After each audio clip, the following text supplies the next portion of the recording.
यशवंतराव चव्हाण साहेबांची शाळा म्हटलं की आठवते कराडचे टिळक हायस्कूल.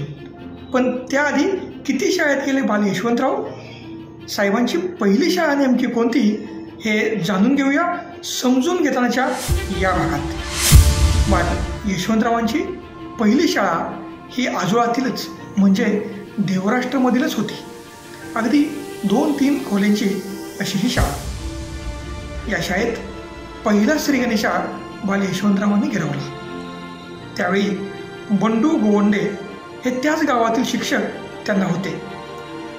गावचे शिक्षक असल्यामुळे संपूर्ण विद्यार्थ्यांबद्दल त्यांना जिव्हाळा होता. देवराष्ट्रातील एखादे वर्ष शाळेत गेल्यानंतर बाल यशवंतराव पुन्हा कराडला शाळेत जाऊ लागले.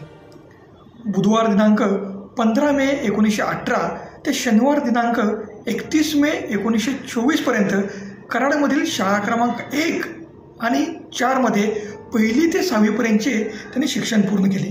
पुढे रविवार दिनांक 1 जून 1924 ते शुक्रवार दिनांक 24 एप्रिल 1927 या काळात वर्नॅक्युलस फायनल परीक्षेत ते उत्तीर्ण झाले.